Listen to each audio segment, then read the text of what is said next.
واللہ یرید ان یتوب علیکم، اور اللہ تو چاہتا ہے کہ تم پر رحمت فرمائے، رحمت کے ساتھ متوجہ ہو تمہاری طرف.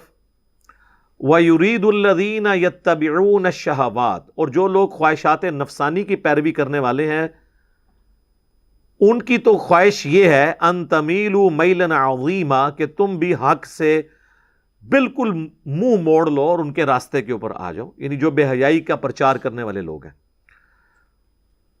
آج کے ماڈرن دور میں جو بالکل سیکولر ہو چکے ہیں، مسلمانوں میں ہو چاہے کرسچنز کے اندر، وہ شریعت کو اپنے لیے لعنت سمجھتے ہیں. وہ کہتے ہیں پابندی انسان یعنی گلٹ کا شکار ہو جاتا ہے. اب جتنے اس قسم کے جو اسلام چھوڑ گئے ہوئے ہیں یا ایتھیسٹ ہو گئے ہوئے ہیں، عیسائیت کو چھوڑ کے ہو گئے ہوئے ہیں، آپ اگر ان کی ویڈیوز دیکھیں تو وہ بار بار یہی رونا روتے ہیں کہ ہم ہر وقت اسی چکر میں پڑے رہتے ہیں کہ کون سی چیز جائز ہے کون سی ناجائز ہے، اس کی وجہ سے ہم سائیکو پرابلم ہو گیا ہے ہمارے ساتھ.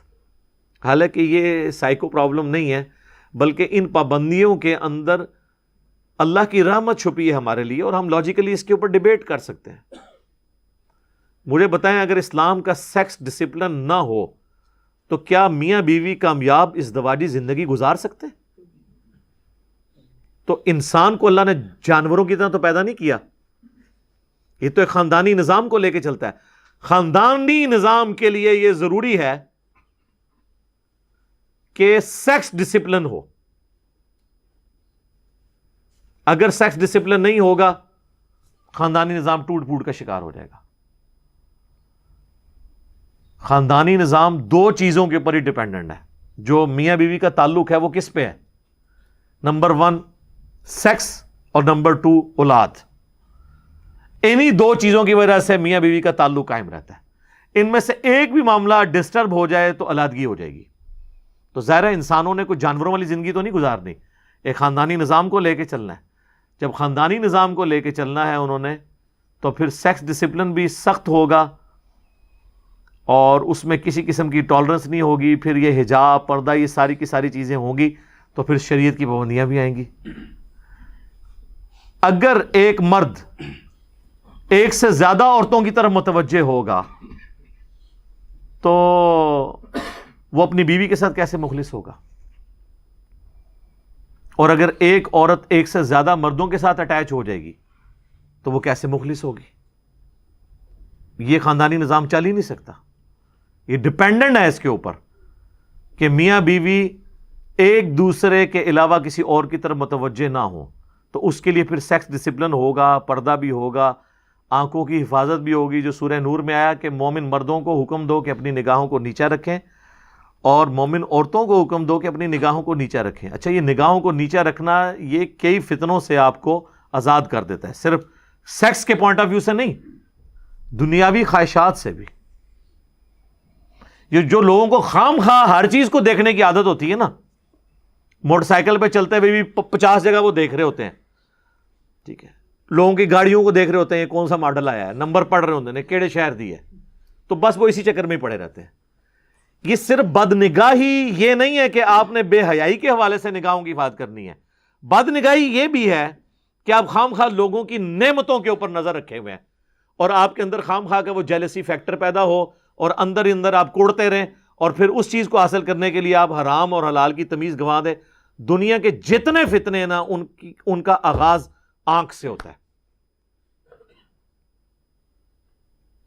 جتنے فتنے خواہشات جتنی بھی جڑی ہیں وہ آنکھ کے ساتھ ہے. تو نگاہوں کو نیچا رکھنا ہے. کہتے پہلی نظر معاف ہے. پہلی نظر معاف کا یہ مطلب نہیں کہ نظر ڈال کے معافی مانگنی ہے. پہلی نظر ہے اچانک اٹھ جانے والی نظر. وہ مسلم شریف کے الفاظ ہیں. مولا علی کہتے ہیں کہ نبی علیہ السلام نے فرمایا کہ مجھے اللہ نے یہ حکم دیا ہے کہ اچانک جو نظر اٹھ جائے میں فوراً نیچی کر لوں. اچانک کا مطلب ہے کہ فوراً اٹھی. لیکن ایک شخص بازار میں جا رہا ہے اور آپ کو پتا یہ آنکھیں اللہ نے ایسی چیز بنائی ہے کہ بڑی دور تک آپ نہ بھی دیکھ رہے ہو آئیڈیا ہو جاتا ہے, اور اس کو پتا چل گیا سامنے سے اسلامی بہنیں آ رہی ہیں.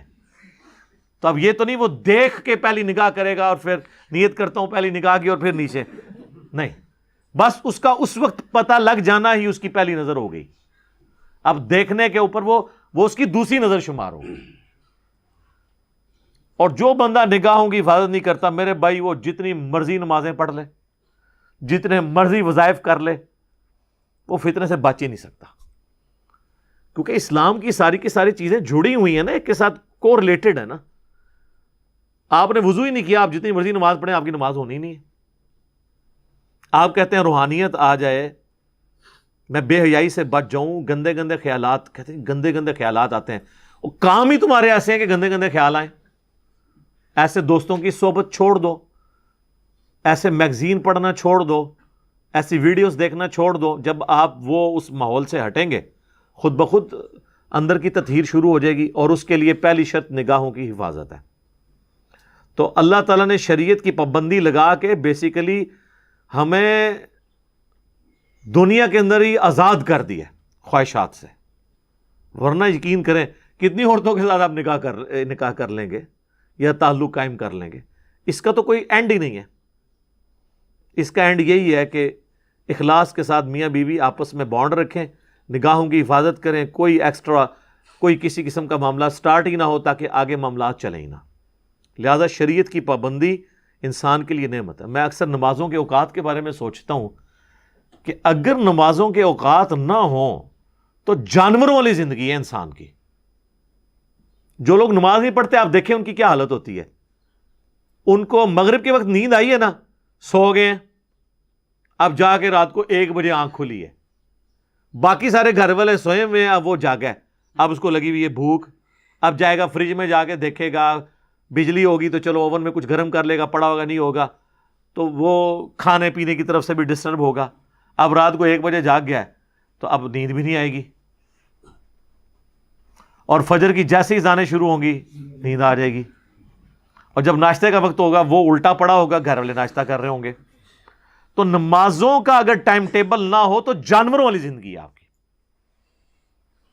نماز کی وجہ سے ہم اپنے ٹائم ٹیبل کو مینٹین رکھتے ہیں. عصر کے بعد آئے ہیں نا، نیند بھی آئی ہے، بندہ کہتا ہے نہیں یار وہ مغرب کی نماز کا ٹائم ہو جائے گا، مغرب پڑھیں گے، اس کے بعد آپ کہیں گے چلو میں اب کھانا کھا لوں، عشاء بھی تو پڑھنی ہے، عشاء پڑھ کے ایک دفعہ ہی سوؤں گا.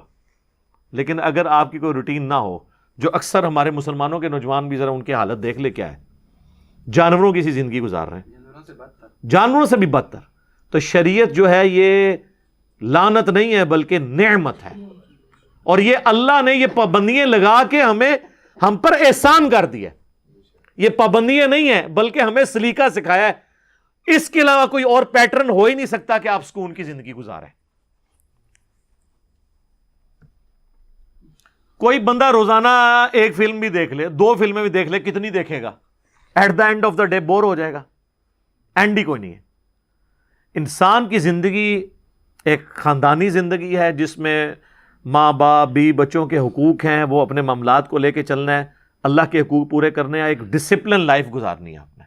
اور اسی لائف میں کہنے کو تو وہ پابندی ہے، لیکن وہ پابندی ایسی پابندی ہے اس کی وجہ سے آپ سکون کے ساتھ زندگی گزار رہے ہیں.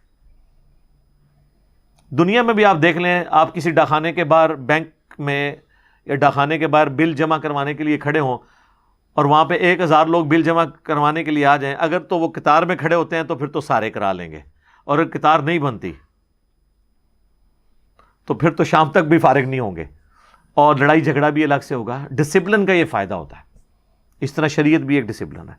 تو اللہ تعالیٰ فرماتا ہے کہ جو خواہشات کی پیروی کرنے والے لوگ ہیں وہ تو چاہتے ہیں کہ تم لوگ بالکل راہ حق سے منہ موڑ لو، اور اللہ تعالیٰ تمہیں اس رحمت کے ساتھ تمہاری طرف متوجہ ہوتا ہے. رحمت سے مراد شریعت کی پابندیاں. یرید اللہ ان یخفف عنکم، اللہ تو چاہتا ہے تم سے ہلکا کر دے بوجھ. یہ ساری کی ساری پابندیاں لگا کے اللہ نے آپ سے بوجھ ہلکا کیا ہے. شریعت کی پابندی لگا کر آپ کو نفسیاتی مریض بننے سے،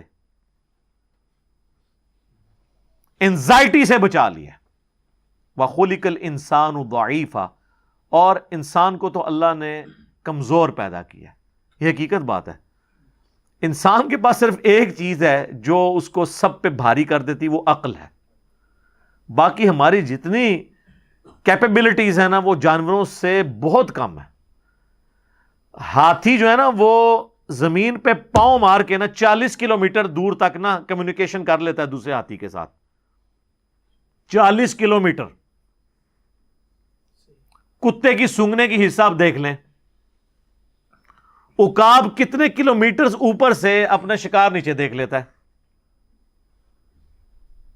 تو آپ جانوروں کو ذرا کنسیڈر کرنا شروع کریں, بندہ پریشان ہو جاتا ہے. یہ جو سرخاب آتے ہیں رشیا سے, جب وہاں پہ زیادہ ٹھنڈ پڑتی ہے تو وہ ہمارے سب کانٹیننٹ میں آتے ہیں. 5000 کلومیٹر ایٹ لیسٹ سفر کر کے آتے ہیں ہر سال, اور وہ ہوا میں ہی سفر کرتے بھی سوتے بھی ہیں اور اسی دوران اڑتے رہتے ہیں. اور ان کو یہ بھی پتا ہے کہ ہم نے ویوز جو یعنی ایئر کے جو مختلف لیئرز ہیں, کس لیئر میں اڑنا ہے کہ ہم آسانی کے ساتھ یہاں پہنچ جائیں.